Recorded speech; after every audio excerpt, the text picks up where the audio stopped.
You're always the storyline when you are the storyline.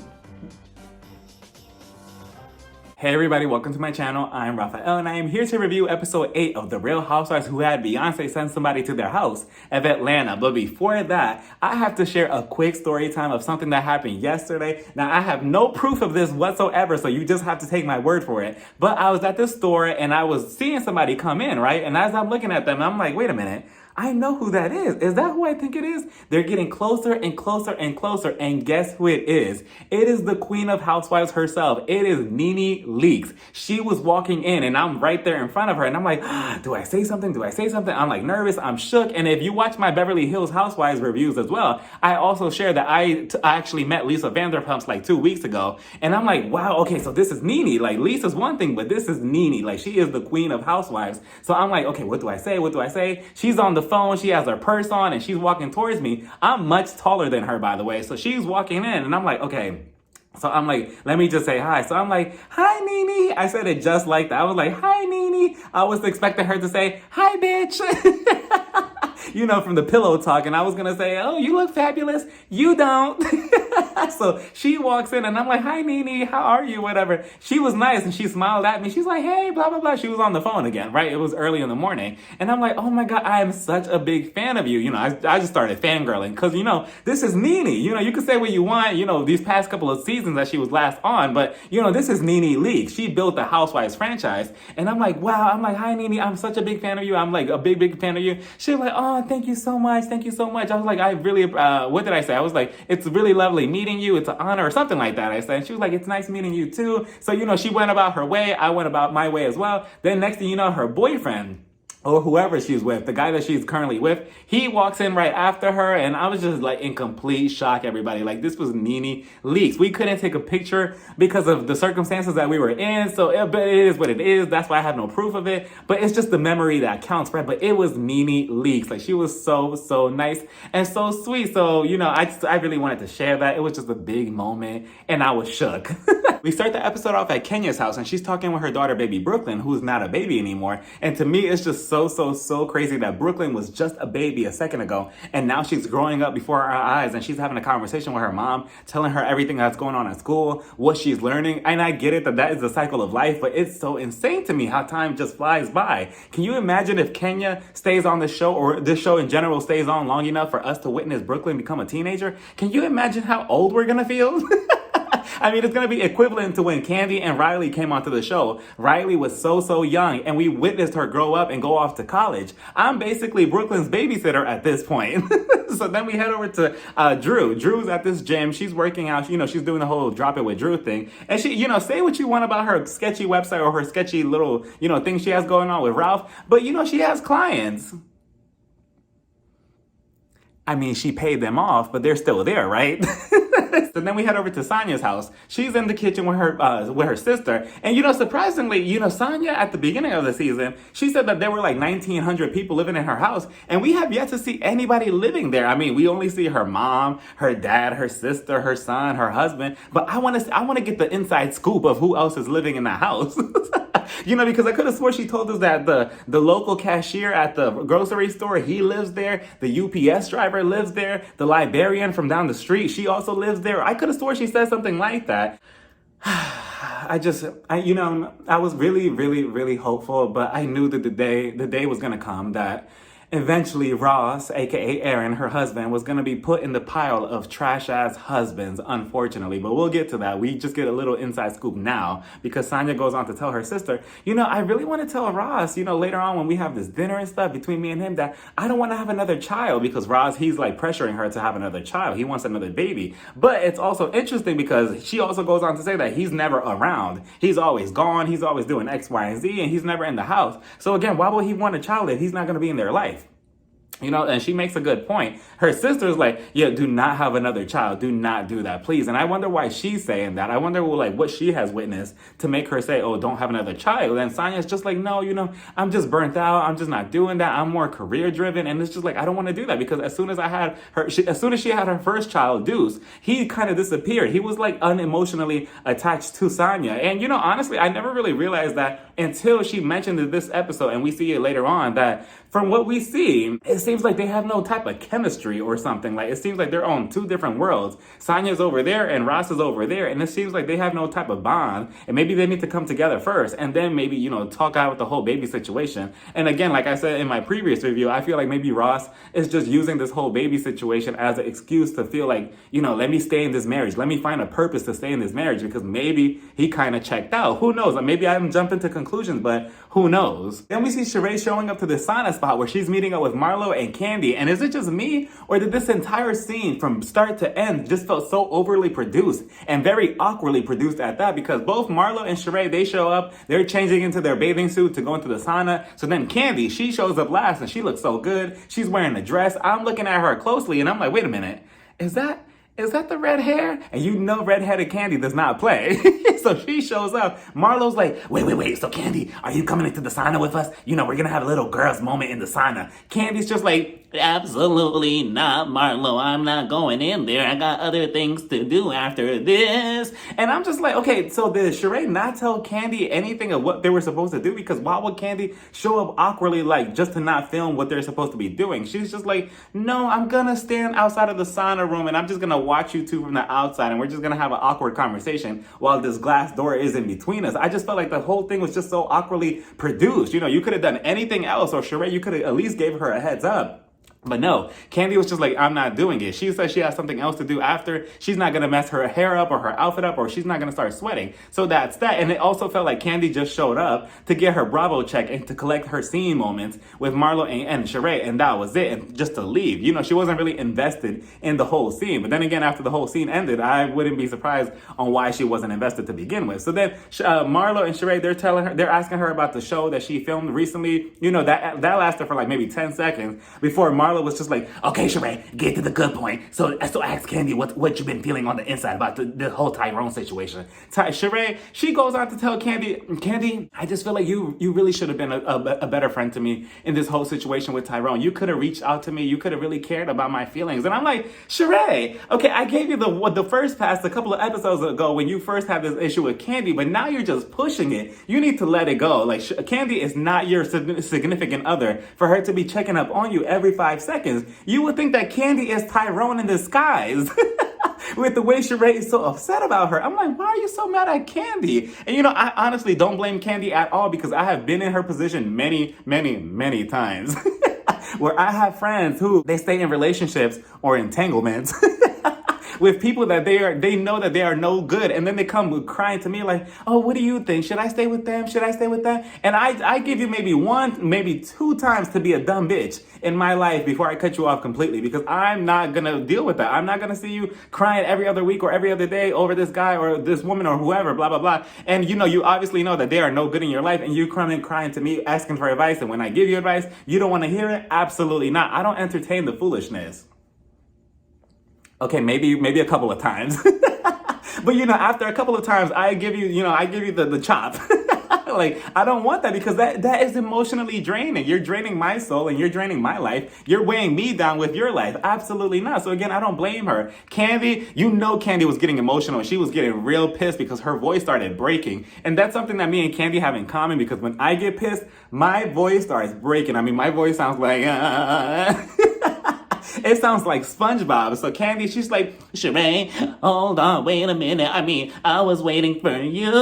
I was waiting for you to tell me about this situation with Tyrone. And Sheree, she continues on by saying, I just feel like you should have been a better friend to me. You should have been a better friend to me. And her and Marlo, between her and Marlo, I'm not sure what they're trying to do with Candy. They are trying to push her to the very, very, very, very edge of glory, because I'm just not sure what kind of result they want. They want Candy to like explode or something on them, and then when she gives it to them at the reunion, they're gonna be like, wait, Candy, why are you acting like that? I promise you, that's the way it's gonna play out. So then Marlo, she jumps in, and Marlo's just like, Candy, I just feel like you should have been a better friend to Sheree. You know, you should have been a better friend to me too. And you know, I don't understand why you're never there for us. I mean, we're supposed to have like the sisterhood situation, but you're never there. And you know me, I used to I'm sorry, I'm getting emotional about it, but I used to be a foster child. And I'm like, here we go, Marlo. Like, what does that have to do with anything? Like, what, you want us to feel sorry just because you were in the foster system? Like, yes, that's unfortunate, but okay, that's not Candy's fault. And it's not Candy's fault that she had a family to be with when she was younger. Like, it's unfortunate that you're in that situation. It's unfortunate for anybody who's in that situation when they're younger. But okay, what do you want Candy to do? Like, you want Candy to feel bad or something? Like, oh, I'm sorry that I had a family?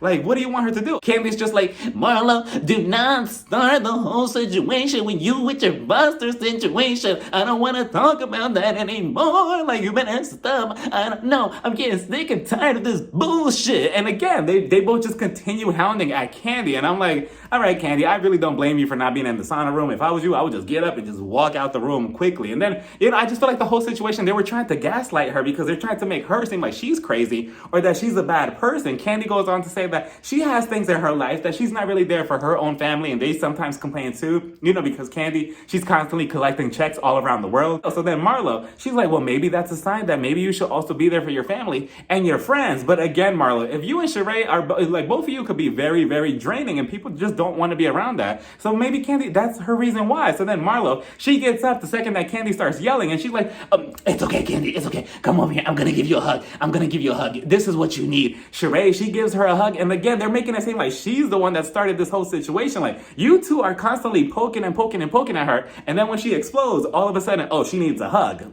And Sheree, the only advice I can give you is to picture Tyrone wearing a red wig. And maybe that's the only way that you'll actually speak up to him and tell him that you're upset, if you picture him as Candy. Because at this point, I'm not sure why you're so upset at her instead of him. You're willing to give him all these passes. You gave him the summer pass, the winter pass. I mean, you gave him the Six Flags pass, the Disneyland pass. You gave him every single pass. But Candy, she doesn't check up on you for like 2 seconds, and all of a sudden she's crucified. So make it make sense. We head back over to Sonja's house where she's cooking up some fish and rice for her husband to butter him up before she drops the news on him that she doesn't want any more children. And she also changes into a yellow dress. And she looks good. So then her husband, Aaron, he walks in, they sit down at the dinner table to eat, and before anything, it was driving me insane to hear Ross basically chewing in my ear, and on top of that, he was mixing his fork in the food, and you know that noise that you make, that the food makes when you're mixing it,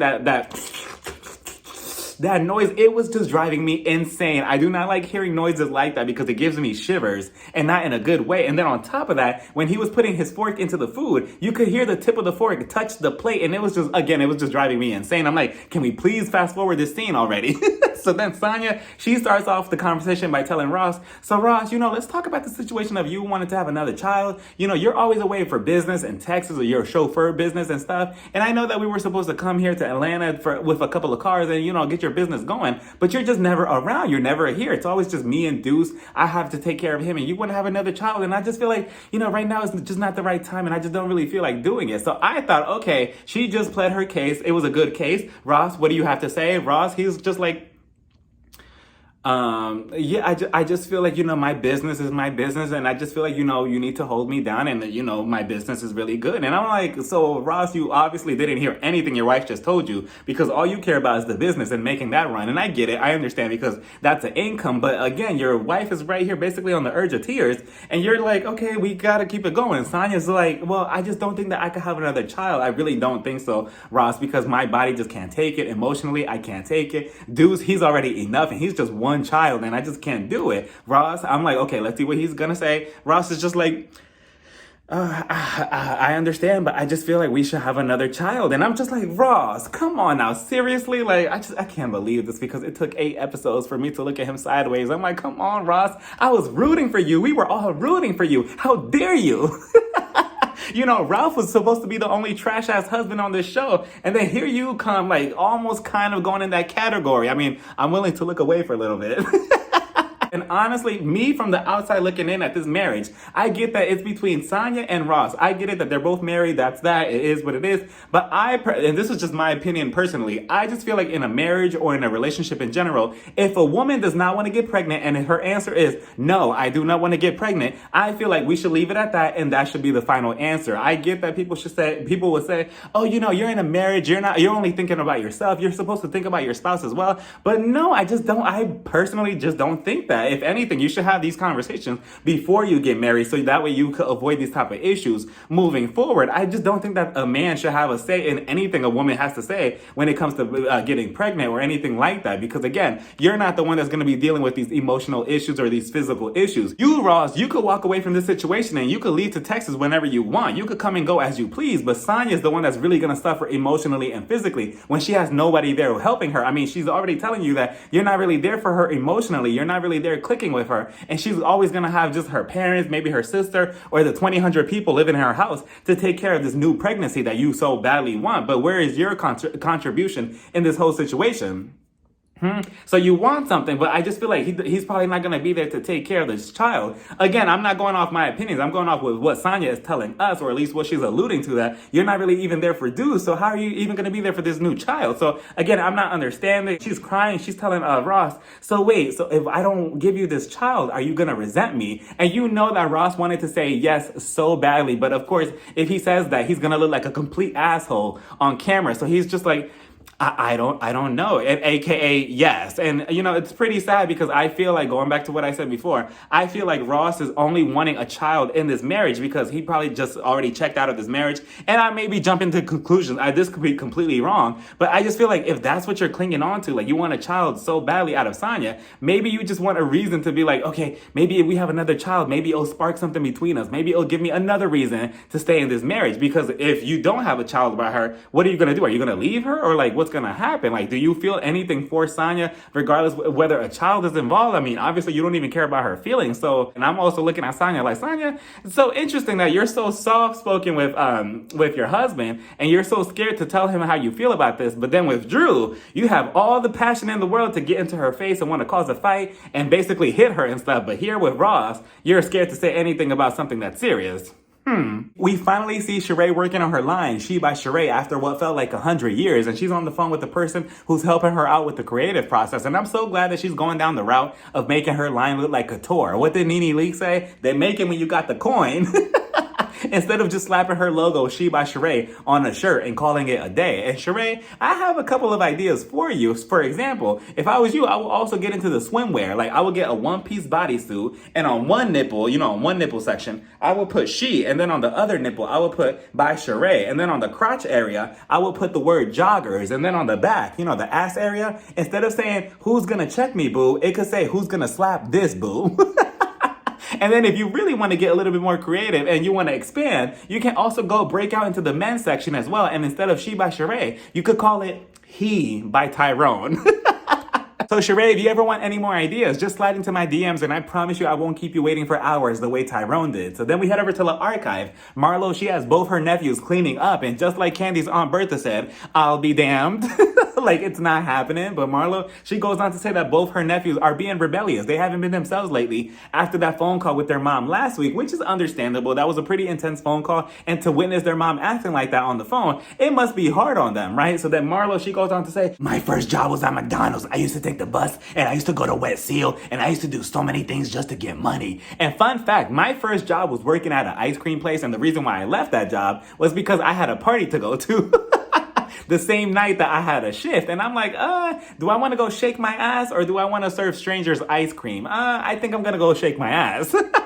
So I left and I never looked back. So then Marlo, she goes on to say that both her nephews, they also have a sister, but they don't really talk. Why? Because she's in a different state. But I'm not really sure if that's the only reason or if there's something else that happened between them. But I'm not even sure if they even know each other. So she also goes on to say that she hopes that the sister could eventually go to jail and see the mom, and maybe she'll have some type of change of heart, and maybe something could come out of it and maybe change the mom's mind. Maybe they could have a better relationship. She also goes on to say that maybe everybody in this family needs therapy. And obviously, I think that they do, because the situation with the mom is affecting everybody. It's like a huge spider web, and it's like everybody's connected. And I just feel more sorry for not only Marlo, but her nephews too, because they're young and they have to witness their mom going through all of this. And again, just like I said last week, it is so interesting seeing Marlo play up this soft side with her nephews, and I feel sorry for her in the situation because it's a lot to go through, right? But then 5 seconds later, we see her just throwing low blows at Kenya left, right, at her and Candy. So it's just like, what am I supposed to feel here? Then we head over to this candle making place where Candy, Kenya, and Moneta, the new friend of the show, are meeting up to make their own scents to their own candles. And it's so interesting that we get another introduction on who Moneta is. And I'm like, I could have swore that we just got one on the second episode at Brooklyn's birthday party through Kenya. But this time around, it's Candy doing the introduction. I'm assuming that production told them like, oh, the audience probably forgot who Moneta is because it's been a couple of episodes. So we need to introduce her again. So she used to be the wife of Neo. And I'm not sure if this is the same wife that, you know, the whole issue with Neo telling her to get her tubes tied and then he left her. He got somebody else pregnant after her. I'm not sure if this is the same woman, but regardless, Moneta's the new friend of the show. So Candy, they start talking about her charity event. So then that triggers Kenya to bring up what Marlo said about her last week. And Kenya's just like, yeah, it's so interesting because Marlo, she was talking a lot of shit about you, saying that, you know, you don't do anything for the community. You don't give back. You don't do this. You don't do that. So Candy, she's just like, I just feel like Marlo, she just constantly wants to pick an issue with me for no reason. She just wants to escalate issues with me for no issues. And she wants to have a problem with me so bad for no reason. And honestly, yes, I just feel like with Marlo, her intentions are, she has been looking at what people have been saying about Candy online for years. And she's probably like, you know what? I'm going to give the audience what they want. I'm going to push Candy to the extreme. I'm going to keep pushing and pushing and pushing until I get Candy from season 6 back. She's trying to get a reaction out of her because she's probably like, well, the audience is sick of Candy just sliding by season after season after season, not really giving us anything and being boring. So now she wants a reaction out of her, and that's what she's probably doing. So then I think the conversation goes back over to Moneta, and they're talking about her honeymoon, and then Candy's just like, oh, so did you use the bedroom candy that I gave you? Like, did you use it? Did you have fun? And then Moneta's like, yeah, everything is fine, but I like the vibrating panties. So then that triggers Kenya like, oh yeah, I didn't like the whole vibrating panty. So then Candy, she also asked Moneta. I'm like, okay, they're really trying to feed us Moneta.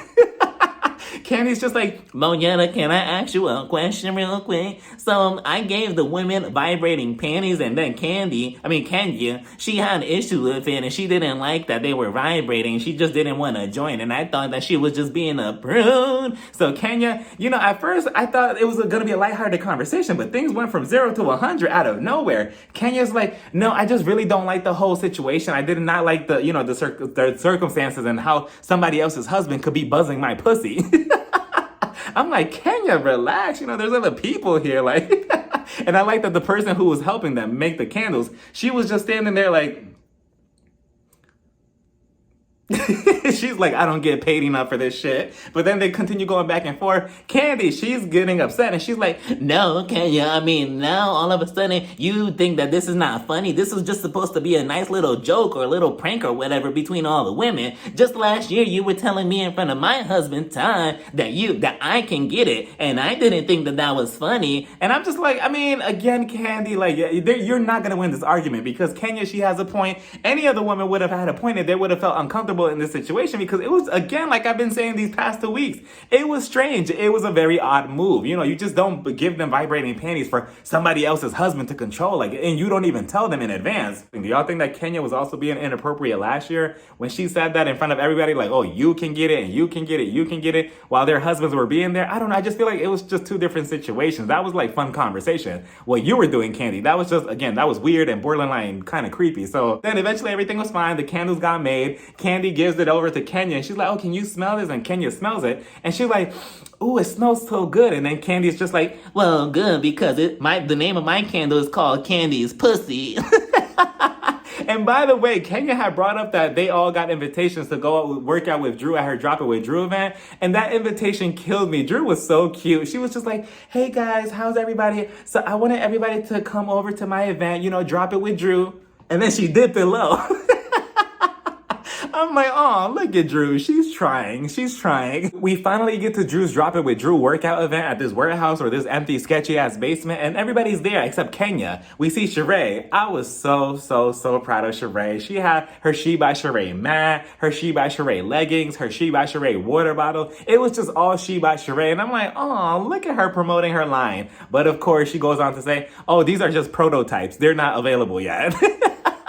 I'm like, come on now, Sheree. The second that we're seeing these items on TV, they should be available on the store online. Like, we should be watching this and they should be available for purchase as we're watching this episode. You should even have discount codes. You should be like, oh, you could use the discount code Tyrone for 8% discount. Why 8 specifically? Because that's how many hours he had her wait at the cafe. 8. So then Candy, she's also there. And then Marlo, she walks in, but she walks around Candy. And Candy's just like, Well, why is Marlo ignoring me? She just walked around me. and then Marlo, she comes around and she's just like, hey, Candy, how are you? How's it going? It's so nice to see you. And I'm like, Marlo, you're just so phony. Like, you're just a flip-flop. Candy's just like, Well, I mean, you just ignored me a second ago when you walked in. and Marlo's just like, no, what are you talking about? This is the first time I saw you. I just said hi to you just a second ago. And then, of course, the producers, they play it back and we see Marlo just walking behind Candy. Seconds later, like seconds before, just ignoring her. And then Sonja's just like, oh, I need advice on my relationship with my husband and everything and this whole child situation. You know who's the best person to ask? Ralph. And I'm just like, Ralph? Like, absolutely not. If anything, you're better off, Sonja, getting advice from like a shoe. Instead of Ralph. Like, Ralph? Seriously? I don't understand where she thought like that was going to be a good concept. So she goes up to Ralph and she's like, Ralph, I've been having issues with my husband, Ross, and he wants to have another child, but I just don't know. Like, what do you think? Can you give me advice? And I'm like, you're seriously asking Ralph for advice on your marriage? Wait, he needs advice himself? Like, this is the same man, Sonja. I don't know if you didn't watch last season or at the beginning of this season or Drew didn't tell you anything, but he's the same man that went off to Tampa and we still don't know what happened there. So I'm not sure if he's the best person to give advice, but he gives his little 2 cents and he's just like, oh, you shouldn't let a child determine your relationship, blah, blah, blah. I'm just not taking anything that Ralph says seriously. I'm like, okay. And then on top of that, before that, Sonja had also greeted Drew like, oh, hey, Drew, hey, how are you? You didn't uninvite me to your event. And I'm like, you see, she could still be the better person, Drew. And Sonja. And again, I don't understand this whole relationship between them because, again, just a second ago, you two were about to come to blows last week. And here you are just hugging her and all over the place. Like, what's going on, Sonja? So the workout session is about to begin. And all of a sudden, Todd, he gets a phone call. And then he starts sounding like Usher in that music video at the very beginning where he's just like, what? You're serious right now? Tell me you're joking. Come on, stop playing with me. If you know what video I'm talking about, then you know what I'm talking about. But then Todd, he goes on to say, what, are you serious? What's going on? And come to find out of all the times and out of all the places, all of a sudden now where they're filming something, where they have the cameras in their faces, all of a sudden there's a strange person around their house that's acting suspicious and it's sitting on their front porch. So Katrina, I believe that's their babysitter, she's calling them up like, oh, I just called the cops, like, what's going on? And Todd, he's just like, oh, Candy, we have to go. Todd, I don't know. I think that this is the perfect time to say it, but I feel like this is a scheme set up by Todd to come at us with the bullshit because it sounded very Dorit and PK-ish. Like, okay, like out of all the time and places, we just so happened to catch this on camera now. If you didn't want to work out, just say that. But him and Candy, they get in the Batman mobile and they speed off. Candy was in the car like, Yes, Todd, I'm so glad that you came up with this idea because I really didn't want to sweat or anything. And I didn't want to support Drew anyway. This was stupid to begin with. the workout session starts up and everybody's doing their technique. And there's this one move that they're on the ground. They're doing this while their legs are up in the air. Sheree, she takes notice that Drew, she's doing this technique a little bit differently. So in her confessional, she's like, I don't get what Drew is doing. I mean, she's doing the technique, but she's doing it all wrong. No wonder she's shaped like a bag of biscuits. And I'm like, Sheree, you and Marlo have talked so much shit this season. Like, seriously, I cannot wait till everybody watches all of this back and confronts both of them at the reunion. So then Kenya, she pops up, she shows up, but she doesn't do any workout. She shows up once the workout is over. So they're all, in a huddle and everything. Monietta, she's also there. Drew, she introduces them to their business partner. They start grilling her with questions. They're like, so wait, so how many businesses you got open? You have 6 in Chicago? So wait, did you meet Drew when? When was this? So wait, is this all a scam? And I'm like, relax. Like, they were all just grilling her with questions. Monietta, she's trying to get a peach too. She's like, wait. So, okay, I get the whole conversation with you and your business partner, but Marlo, so wait, what's going on with you and Candy? Because I feel like it was a huge ambush with Candy. Like, what's going on with that? And I'm like, wow, look at Miss Independent. That's why I love her. I'm like, look at her trying to get a peach. So then Marlo, she's trying to, talk to Monietta. She's like, oh, you know what, with Candy, the whole situation is just really, and then right before she even gave an explanation, Kenya, she jumped in and she's like, yeah, no, I just feel like, Candy, she's never really gonna fuck with you, Marlo. She's never really gonna fuck with you. So then Marlo, she's like, well, it doesn't really matter. I don't really care about Candy. Oh, what am I gonna miss out on? What friendship is that? Like, I mean, what? I can't go to her 5-star restaurants. And she was just being shady by calling it a 5-star restaurant. Kenya starts telling Marlo that she has not been a good friend to Candy, nor does she know how to be a good friend. So then Marlo, in her confessional, she goes on to say that Kenya has constantly been downplaying her, degrading her, and stabbing her in the back. And I'm like, what?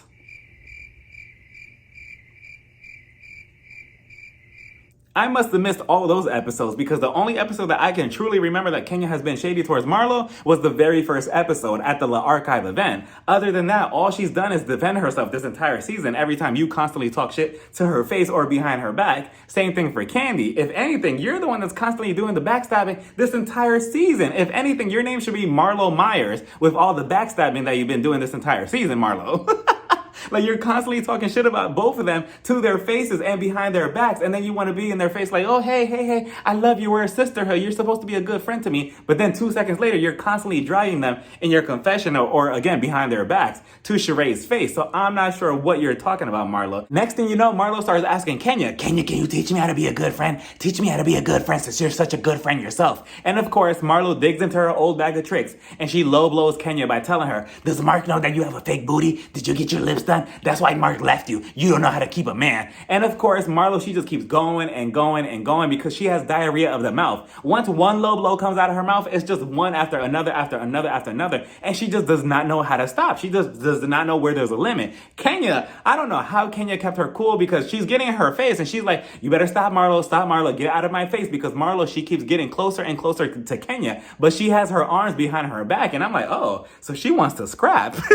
So then Kenya, she starts putting her hand in Marlo's face and it's this close to her face. And she keeps telling Marlo, back up, Marlo, get out of my face, Marlo, get out of my face, Marlo. And she just keeps going into Kenya's space, right? And I'm like, uh-oh, what's about to happen? I'm surprised that neither one of them snapped because they were that close to each other. Monietta, she's trying to get camera time and she's trying to separate them. She's like, wait, Marlo, stop, no, get away from Kenya. Wait, make sure the camera's on me. Over here, yeah. I'm Neo's wife. I'm his ex-wife. Yeah, get the camera. You got it? Okay, Marlo, keep going. Okay, yeah, Marlo, stop. You got my good side? I'm like, look at her trying to get in between them. But again, they're trying to get in between each other. Marlo, she just keeps going with these low blows. And Kenya, again, I give her props for like keeping quiet and stuff because from everything that we know with Marlo, I'm surprised that Kenya also doesn't low blow her back. I mean, you have the material, but for some reason, they don't say anything about it. But Marlo, she can run her mouth all she wants. And again, I just don't see how this friendship is going to work out in the future. So then eventually they split them up. Kenya, they drag her out of the place. They take her out. Marlo, they take her to the other side, even though she's trying to follow behind Kenya. She's trying to pull the whole stunt that she did with Nene seasons ago when Nene was trying to run away and Marlo was trying to chase her. That's what was going on here. Kenya's talking shit outside. She's like, I'm the Barbie, I'm perfect, I'm this. Like, she's just jealous, blah, blah, blah, all of this. She gets in her car and she speeds away. I'm like, obviously nobody wanted to work out today because they were all looking for reasons to leave. And then in her confessional, this is what I found so interesting. Kenya was just like, I fight with my words. I don't need people to be in my spaces. You shouldn't get in people's spaces. And I'm just like, it's interesting you say this now, but just at the reunion a couple seasons ago with Portia, you had a certain thing in her face, waving it around. How times have changed, Kenya. So then Marlo, she's outside talking to Sonja. She's like, Sonja, I would never ever talk about somebody's mother, somebody's husband, or how their parenting skills. And then the producers were so shady because they played back when Marlo talked about Kenya's mom and how, oh, your mom would never love you, blah, blah, blah, all of that. She talked about when she was on Instagram Live and she was talking about Kenya being a mom and how she was faking being pregnant. And then she also talked 10 minutes ago how Mark left her. She can't keep a man. So Marlo, you're a walking contradiction. We see Sonja and Drew. Sonja, she meets up with Drew outside of the little warehouse or sketchy-ass place, a sketchy-ass alleyway. And then she's like, well, Drew, I really wanted to talk to you, and I wanted to say I'm sorry for everything that I've been doing. I've just been really acting up lately, and I know you've been feeling ganged up on, and I just been doing the most because I wanted to secure my peach for next season, so I just needed you as a storyline. But I think I'm going to stop, and I'm probably going to move on to a different housewife, so I'm so sorry for that, Drew's just like, you know what? I understand. It's fine. Like, we can move past this. They hug it out. It's fine, right? They're all, in better places. They're better condition or whatever. And I believe Sonja also wanted a discount on her Drop It With Drew thing, so that's why she also apologized. And then Sonja, she goes on to tell Drew, the whole situation with my husband, Aaron, he wants to have another child, and I just don't think I could do it. Any opinions or any thoughts? And I'm like, okay, you already asked her husband, who's already, somebody you shouldn't take advice on, and now you asked his wife, and she's definitely somebody that you should not be taking advice from, because she goes on to say, well, Sonja, I just feel like you should have a child. You need to make him happy. You need to make your husband happy, so you need to have your child. And I'm like, what? Like, what is going on in this episode? I'm like, absolutely not. Even Sonja, her face said it all. She was like, huh? Like, what happens if I start feeling resentment towards him? Drew, she was just like, no, that doesn't matter, because what if he starts resenting you? And I'm just like, so I guess women's feelings do not matter in marriages, like Drew. But then again, this is coming out of Drew's mouth, and she barely respects herself in her own marriage with Ralph, so what do we expect? Meanwhile, we head back over to Candy's house, and she's there with Todd and Katrina, the babysitter. She goes on to tell them everything that happened before they got there, and how this stranger, they approached the gate of the house, and they were saying that they were Beyonce's cousin. I'm like, Beyonce's cousin? I know Beyonce wakes up every single day annoyed and tired that somehow every single issue in the world always goes right back to her for some reason. Like, the issue could be about something completely different, and it will still go back to Beyonce in some type of way or form. They also went on to say that Beyonce sent them to Candy's house and that they're also part of T.I.'s family. And I'm like, what kind of story is this? Like, I'm tired. I'm really tired. And that was that, everybody. What did everybody think about this episode? And what is your stance on the whole Kenya versus Marlo situation? Do you think that Marlo took it too far? Do you think what she said was forgivable? What do you think is going to be the outcome of all of that? And what do you think about the whole Sonja and her husband situation with the child? Let me know your opinions in the comments. Bye, everybody. Mwah.